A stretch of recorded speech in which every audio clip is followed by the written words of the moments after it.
Назад сме во студиото, како што најавив после првиот разговор, сега разговараме со пилот на балон. Во студиото на телевизија 24 е Борче Пауновски. Добар ден. Добар ден. Алтернативен туризам, адреналин или лично задоволство. Вака почна разговорот нас кога се договаравме за ова гостување, за оваа емисија. Јас би рекол да направиме микс од 30 минути, ако е изводливо да се разговара 30 минути, најмалку што може. Ќе пробаме да се спакуваме, има многу што да се каже, така да ќе се обидеме. Малку ви е изменет ликот сега со мустаки, со брада, инаку Борче Пауновски е мој колега, можеме да кажам поранешен новинар. Поранешен новинар, дефинитивно. Да, ние често се гледавме како велат, еднаш новинар, цел живот новинар. Така.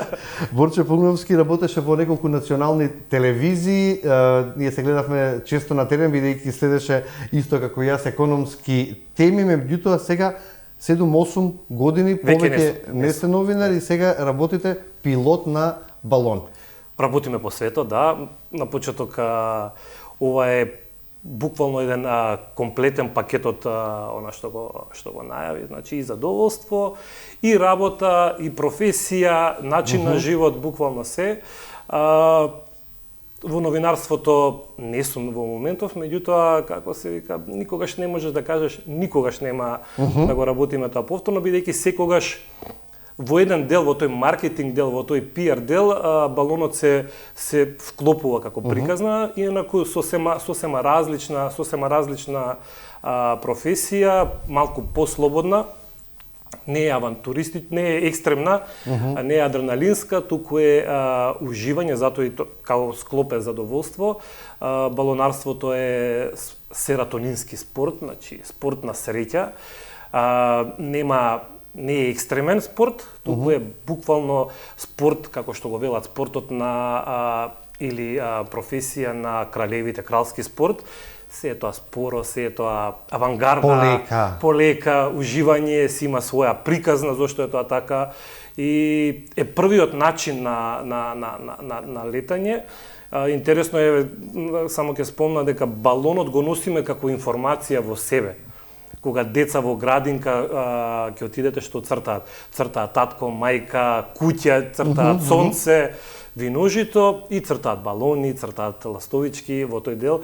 Буди една позитивна емоција, позитивна среќа која што ја носиме и многу интересна професија. Јас ќе замолам режијата додека трае овој разговор да имаме материјал кој што ни го донесе од каде си патувал, каде си бил, какви тури сте правеле со балонот, па да пуштаат додека овој разговор тече.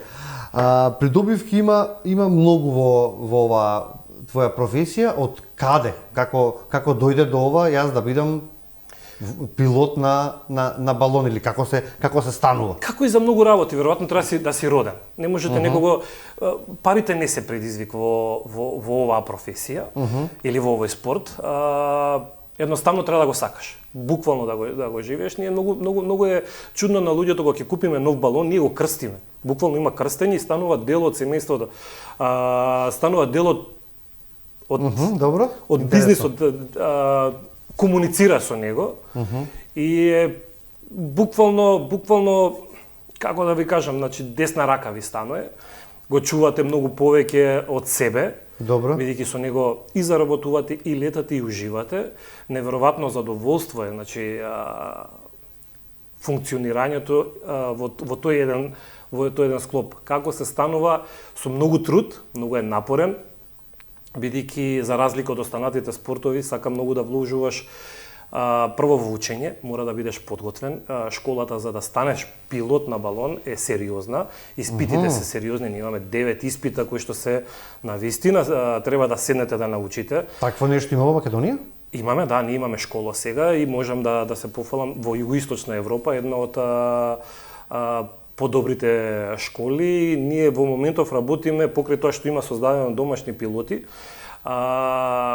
Работиме на доедукација на пилоти. Доаѓаат во нашата школа пилоти од светов кога сакаат да станат инструктори, да станат комерцијални пилоти, да отидат на еден чекор понапред, тогаш доаѓаат кај нас за да ја поминат таа обука. Колку време треба да се учи за да се запали зависи од човекот, да, колку прифаќа, колку сака колку. Затоа ви реков, треба да се роди за тоа. И првото клупче колку време трае? Секогаш е фокусиран лето да трае на 45 до 60 минути. Значи, дали зборуваме за школски час, дали зборуваме за панорамски лет, кога имаш патници, зборам за комерцијалното летање, дали за инструктор кога ќе станете повторно, треба околу 1 час да го димензионира. Зошто? Затоа што влегуваат голем број на калкулации. Секој лет со балонот е различен лет. Нема 20 лета. На иста локација, на исти ден, на иста температура. Од ветрот, од ветерот, од температурата, на која надморска висина полетувате и до која надморска висина сакате да одите. И секогаш се прават калкулации. Значи морате, знаете кога ќе ме прашат за колку луѓе ти е балонот. А ќе ме прашав, имам такво прашање. 12 секако не можеме, дали може 4 или 6? Може, али имаме различни балони. Така, добро. Например во развиените комерцијални дестинации, Кападокија, Баган, Албакарки, Америка, таму балон испод 22 патника не се лета. 22. Автобус? Автобус. 32 патника се во просек, 99% од балоните. И повторно и таму зависи, ако денеска летаме на температура на 10 степени полетуваме, ќе го наполниме со 32 патника, меѓутоа утре ако температурата ни се качи на полетување, утринската зборувам, се качи на 20 степени, тогаш ќе полетате со 16 патника со истиот балон. Секогаш се си има влијание. Се си има влијание. Ако летате панорамски лет, например, со тој истиот балон, тогаш ќе летате со 32 патника. Меѓутоа, ако сакате да прелетате Алпи, ако сакате да прелетате она што го правиме, како се вика, многу често по светот, тогаш ќе намалите, бидејќи идете на многу поголема висина, но сивоста на балонот се намалува. За 1 час од тука еве сме во Скопје. До каде ќе може да однесете? Зависи во правецот на ветерот и од брзината на ветерот. Например, Алпи кога летаме, правиме прелети на Алпи, тоа се едни фантастични летови, неописливи летови, се вие полетувате од Зелемзе, цела Европа е под вас. Монт Блан, Глосглокнер, буквално словенски Алпи и Триглав, зашто обично слетуваме негде ка северна Италија, значи Бари. Ако имаат силни ветрови? Или тогаш веќе знаете, пометоти не полетувате? Временската прогноза е прво правило, кога ќе почнете и со обука на балон, мора да ја познавате временската прогноза и да ја предвидувате временската прогноза. Тоа ни станува буквално начин на живот и кога не летаме прво наутро кога искачаме дома, прво гледаме какво е небото, какви ветрови дуваат, кој правец на ветери и го проучувате постојано. Имаме малку е да кажам докторска дисертација, наредни 10 години сум собирал, например, кога сум летал некои битни летови, 2 август, па колку дена пред 2 август, какво било времето, какви облаци имало, некоја хронологија. Морате да го следите тоа и не се полетува доколку временските услови не дозволуваат. Меѓутоа, за јачина на ветерот. Проблем во балонарството, јачината на ветерот е само при полетување и слетување, бидејќи ви треба нормални услови или помирни услови, за да полетате. Негдека до 4 до 5 метра во секунда ви треба ветер за да може да полетате. На висина, ние летаме со ветрови поголеми и од 150 км на час. Балонот е аеростатик и он станува дел од воздухот. Не е динамичен, туку е аеростатичен воздухоплов, станува дел од воздухот. Вие летате со 150 км на сат. Единствена компарација со која брзина летате вие доколку погледнете кон земја, инаку не чувствувате ветер. Бидејќи станувате дел од ветерот, се движите. Опасностите за балонот, за принцип кога балонот е во воздух нема опасности. Никакви опасности нема, бидејќи единствено нешто што може да се случи е авион да пролета низ вас. Тоа е. Стварно. Да, друго нема опасност, нема што да му се случи доколку балонот пред полетување се прави секогаш со сите воздухоплови, бидејќи летаме авиони, мора да направите pre-flight check, значи мора да ги проверите сите стапки, па и сопствените, значи во каква состојба сте. Ние имаме едно правило кога ќе отидете на летање, доколку се прашате, значи доколку само се запрашате дали е денеска 80-20 време во залетање, тие 20%, ако се праша, тогаш не се лета, се откажува летот, бидејќи кога ќе отидете на самото летење треба да бидете 100% сигурни дека временските ви услови одговараат, дека леталото ви е, воздухопловот ви е тотално подготвен, спремен, исправен да кажеме за летање, дека па и дури околината околу тебе ги дозволува условите за да се реализира лет, дали е врзан лет, дали е прелет, дали е панорамски лет, секогаш мора да се внимава, бидејќи во воздухопловството сите закони, сите правила се напишани со крв,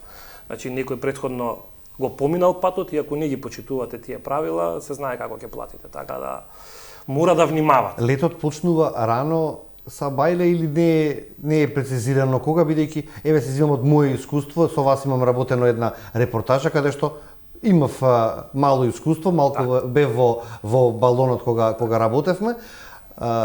Има време кога треба да се летне или не? Зависи од време. Бидејќи тогаш бевме околу 5 часот наутро летавме. Ето така.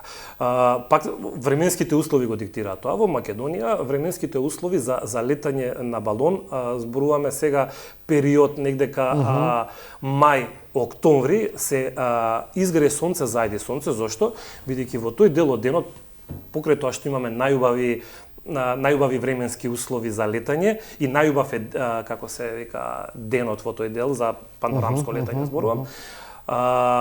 Имаме јако грејење во Македонија и почиња термални столбови да се формираат и балонот прво правило е да не се лета во термални столбови и затоа во 10 саат најкасно во лето ние треба да бидеме слетани. Во овој период од годината, доколку временските услови се добри, можеме да летаме преку цел ден.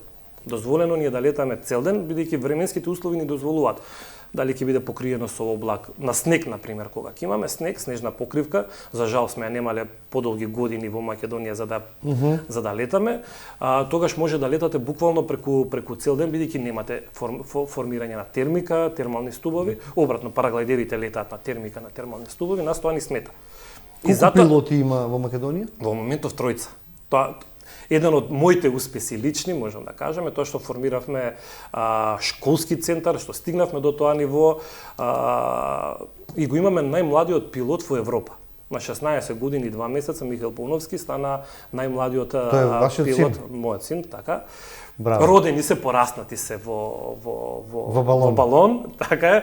Имаат преку 250-300 саата во балон и нормално е да продолжат, го сакаат тоа, го живеат тоа, бидејќи летаат сами без вас? Да, не можете да. Не е незгодно кога со вас ви се обраќам. Не, слободно. Да, слободно на ти.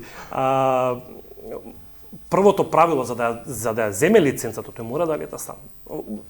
Ова е црно-бел свет. На 16 години. На 16 години и тоа го има сватено. Или сакаш или не сакаш, или можеш или не можеш. Или ќе го правиш или нема да го правиш. Не можеш да бидеш во обид, пилот во обид. Бидејќи беше твоја желба син ти да биде пилот или он сакаш? Не може желба, не можеш никога.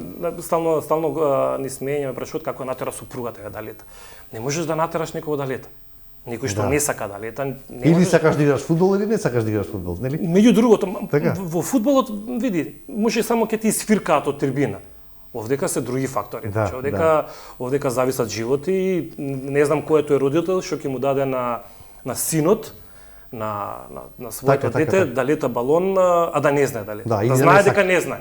Тоа мислам не постои таков. Колку чини еден балон? Нов? И од каде се набавува? Во зависност. Скапи играчки се. Ето луѓе што за 4-5 луѓе, не овие автобусите што ги рековме, 30 луѓе што се обираат. Пак и тоа формата, бојата, какво платно ќе биде, дали е хиперлас, дали е полиестер. Јас сум бренд се има, значи. Се има, да, јас сум бренд репрезентатив на Кубичек, тоа е едната од фабриките, значи Чешка. Во Европа имаме 3 фабрики сертифицирани со ЕАСА сертификат кој што бидејќи балонот се регистрира. Тој подлежи на инспекциски надзори секоја година. Подлежи на контроли од самиот оператор. Значи самиот оператор има предвидено на што треба да направи на 25 часа, на 50 часа, на 100 часа. Предвидено е што треба да направи на години. На една година треба тоа да се направи, на 5 години треба црева да се замена на горилникот, на бренерот.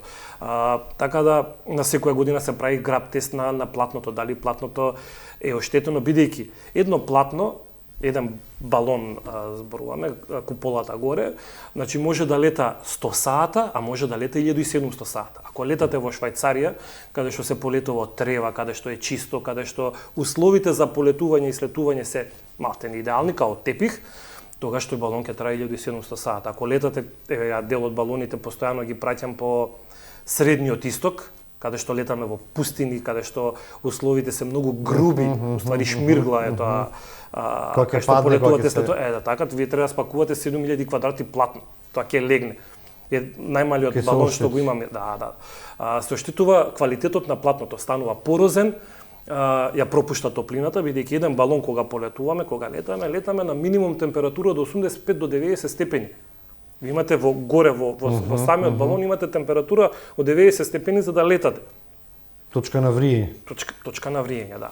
Тоа платно мора да биде квалитетно, мора да биде чувано, мора да биде одржувано и тоа има платното има коутинг, заштитни слоеви кои што при такви услови на летање се оштетува и станува помалку летлив, ајде да го кажеме, станува порозен, почнува повеќе да троши, тоа е првиот индикатор дека нешто се случува со балонот, дека старе е балонот и може да го потрошите вие за еден месец балонот. Ајде малку за комерцијалниот дел. Кои се ваши клиенти, како ве наоѓаат, па и да кажеме колку чини, на пример, имали опција со сопругата да ве најмиме, да идеме на ручек до Охрид, таму да ручаме и да се вратиме у Скопје. Или? Вака, она што го работиме како комерцијален дел, за жал морам да кажам, Македонија многу назадува, ментално зборам за луѓето, назадуваме, не сме авантуристички народ, ние сме зависни од некои муавети. Така да комерцијално во моментов нашата компанија работи само надвор, за големи фестивали. Странци нема интерес кој ќе видат или ве нема во Па види, после корона туризмот во Македонија можеме слободно да кажеме дека е во незавидна состојба. Не се враќа на она што беше пред короната. За жал, оние туристи кои што пошто работам и во регионот, оние туристи што доаѓа и туристички водичите што беа во Охрид, сега се во Албанија. Истите луѓе ги сретнав, таму се преселиле и целата таа приказна. Ако порано ние од Охрид носевме тури во Албанија, сега оваа година знаете што ни се случува? Албанија ни носи тури во Охрид да го видат на еднодневна тура. И вие мора да имате луѓе кои што ќе преспијат тука за лет со балон, бидејќи го договарате утре са балја да го земете од хотел и така натака. Така да се помалку и помалку, да кажам, во моментов многу малку работиме комерцијално, не работиме комерцијално во Македонија, бидејќи нема пазар и работиме за поголеми корпорации. Балонот е многу интересна маркетиншка алатка. Работиме за странски компании и работиме за странски држави. Например, ние сме поканети, сега во вторник патувам, повторно за Катар, по не знам кој пат веќе, летаме за шеикот на Катар.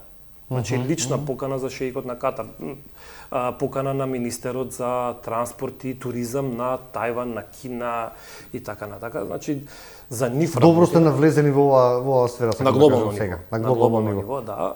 И мора да го одржувате. Знаете, кога ќе ме прашат зошто иде 20 пати во Катар, например, мора да го одржуваш тоа ниво. Кога ќе стигнеш, многу е потешко да го одржуваш нивото отколку да стигнеш до самото тоа ниво. Мора да те знаат, мора да си таму, да си присутен. На светските надпревари, ние нашиот клуб се надпреварува на светски првенства, значи такмичиме светски првенства. Имам дел и за надпреварањето, ќе ми кажете што значи надпревар со балон. Меѓутоа во комерцијалниот дел ние не летаме за македонски компании, летаме за Financial Times.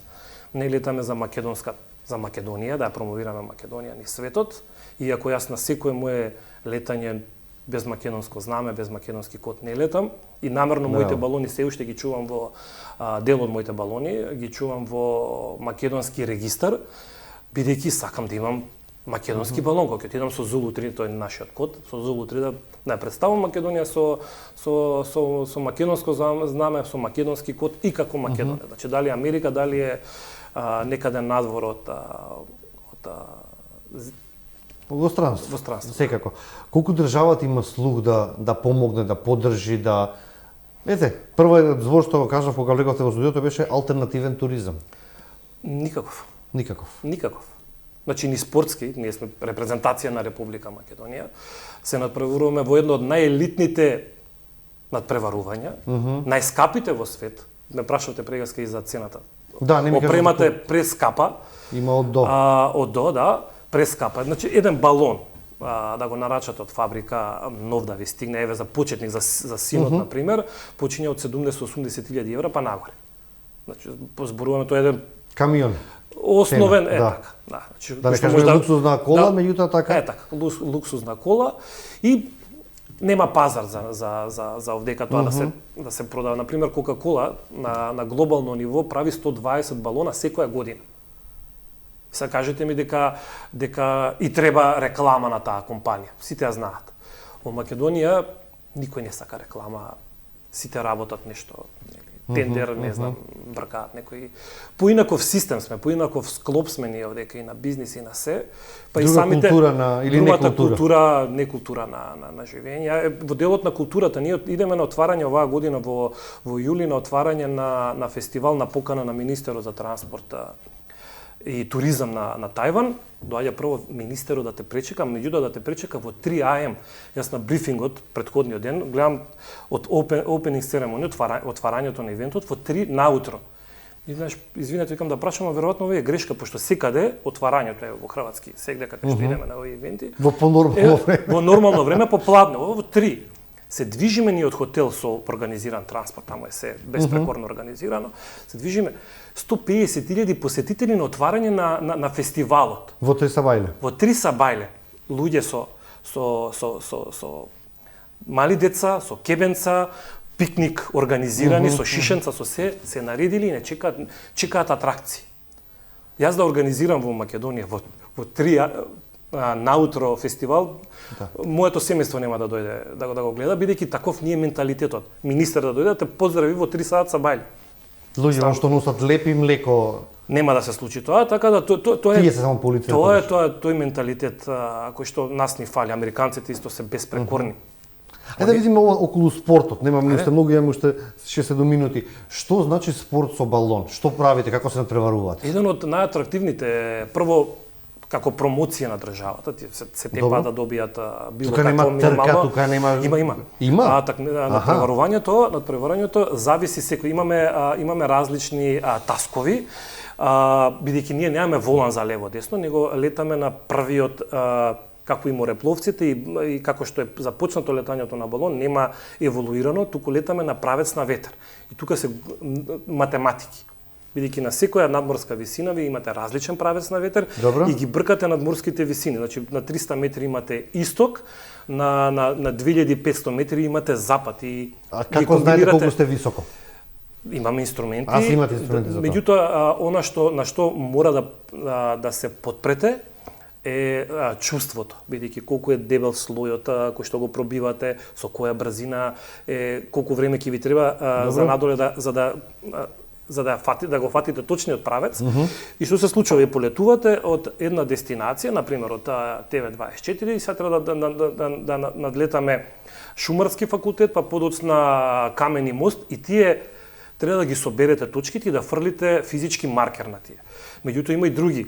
Значи, као со кривинки да се... Со тотални кривини, значи со обратни правци. Леташ на исток, па потоа треба да леташ на југозапад. Значи тотални, намерно се така направени, за да се види моќта на пилотот, вештината негова на кој ниво е.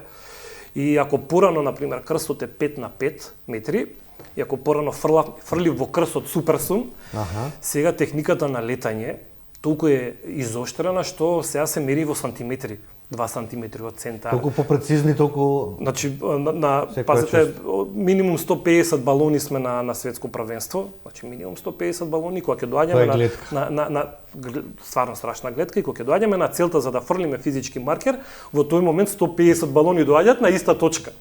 Еден од оздолу, еден згора се чека. Тоа е да не погодиш некој друг. Тоа е неверојатно чувство, неверојатно убавина. Во Албакърки кога ќе полетуваме во Америка сме 1000 и кусур балони. Имаме 1,000,000 посетители. околу Албакърки, значи тоа е неверојатно и веќе не леташ ни за себе, него леташ за публиката, да го направиш што поголема атракција. Како секој спортист што игра за публика. За публика, значи неверојатни се тие поздравувања, неверојатни се таа енергија која што ја добивате, помош, трчаат сите кога ќе слетате, сака да се сликаат со вас. Во тајвам пак ќе го спомнам, луѓето плаќаат, така го направил организаторот, за да влезат во не полетани, нема балон, него корпа имате и вие како пилот, за да се сликаат со вас како пилот, мислам. Друга димензија тоа сосема, таа публика. И веројатно и нас лично многу повеќе ни се допаѓа таа енергија, како тим, како компанија, како се, и повеќе сме фокусирани на надворешен пазар и на надворешни ивенти. Во Македонија, за жал, се уште не можеме да организираме прва интернационална балонијада. Зошто? Бидејќи сите оние што ќе ги поканите како пилоти, како што мене ме кана, треба да им платите у најмала рака, зборувам, без хонорар, меѓутоа у најмала рака треба да им платите превоз, транспорт на балон. Јас вчера го пратив мојот балон за Катар со DHL со Air Cargo. Колку чини да стигне до таму? Најефтиното од сите овие фактури сега околу 5700 евра, најефтиното што сме платиле во еден правец. А треба и да се врати? А треба да се врати. Така да страшни се сумите, тоа го покрива организаторот. Се замислете, ја да повикам, не морам ја 100.000, 10 да повикам. И треба да имате буџет за тоа. Никој во држава нити ќе ви помогне, може да правите приватна забава од сопствен джеб, како што правиме, постојано имаме гости, тоа ни е посебно драго, значи кралското семејство на Чешка, кои што се и сопственици на фабриката за балони, Кубичек, ни се гости, па еднаш годишно ја сакаат Македонија, доаѓаат на летање. В принцип, ние балонарите сакаме во книшка што повеќе држави да упишеме, што повеќе региони, Саудиска Арабија, Хегра, луѓето не ја знаат на карта да најдат. Тоа е еден заштитен регион на светско ниво, УНЕСКО. И предизвик е да идете таму. Колку не е ни важно ни колку тоа чини, ни што треба да направите, него тоа ќе го направите ради да го упишете во книшка. Оваа година треба да се случи, лани го откажавме, оваа година треба да се случи прелет преку Ла-Манш. Нашиот тим ќе биде за прв пат, значи има можност во тие француско-англиски балонари да им влеговме некако, да го прелетаме, групен прелет ќе се прави. Како македонска репрезентација. Како македонски тим, како македонска репрезентација, ќе го прелетуваме Ла-Манш, полетуваме од Довер, слетуваме Калај, Скале во Франција, еден неверојатен настан, кој што исто така многу пари чини, и ќе го реализираме. Сега чекаме само временските услови, она што го кажа, што праша Преска, колку 55 км отворено море треба да прелетаме. Планот е да го прелетаме за недека 45 минути до 1 час. Значи би летале со некој просечен ветер таму и чекаме точно чист запад, организаторот чека чист запад за да полетаме и да слетаме точно, бидејќи ако го промашите за 3 степени, или ајде грубо да кажем за едно 7 километри, ако отидете лево или десно, тогаш ќе летате покрај обала, покрај крајбрежје на Франција. Меѓутоа тоа е со километри, никако да дојдете до копна, мора да слетате на копно, да. И чекаме идеални услови, брзината на ветер мора да биде 55-60 км на час минимум, за да можеме да го прелетаме што побрзо. Најфреквентна дестинација на Кога беше тоа? Го чекаме, значи почна од почетокот на ноември, па се до 7 април мора да се реализира овој лет. И сега го чекаме. Чекате повик. Да, weather frame. Така да видите идеални услови. И што е најлошото, јас сум најдалеку од сите. И ако ни се јава денеска, на пример, да летаме, јас треба за 48 часа да бидам на местото на полетување. Така да тоа ќе биде предизвик и сега се организирав една опрема, еден балон, ја оставив во Европа, каде што доколку се случи нешто непредвидено, да може балонот да стигне барем со мои колеги. Морам да кажам, имам голема поддршка од балонари од цел свет. Така, поддршка ви треба и од државата, ова се надевам, овој разговор ќе го види, ќе го слушне оној што треба ние да се го види. надеваме. Сега си имаме и министер за спорт, вие сте дел од некаков алтернативен спорт, да го кажеме, нели не е секојдневно Не сме што го гледаме? алтернативен спорт, него сме спорт, а сме од делот на Во алтернативен нашите туризам. рамки да биде како алтернативно нешто, не е игра со топка, нели субвенции има само за оние кои што се со спортови Еве, со топка. накратко за спорт. Ние имаме златни спортисти, меѓутоа не се фудбалери, не се ракометари. А се Тука ни е полно фокусот. со медали. Со медали, значи дали е тоа кикбокс, дали е карате, дали во Да. една Индивидуалните спортови жална се- приказна во Драчево имавме сребрен параолимпиец кој што заврши во беда човекот. Така. Значи сребрен значи параолимпиец дали е во пукање беше човекот, значи Ке ве чекаме да се вратите од Франција, па да ве снимиме да кажете Со задоволство, да, секогаш. Кој е резултатот со кој што се враќате, Борче Пуновски, ми беше чест и благодарно што бевте денеска мој гост. благодарам колега. Така.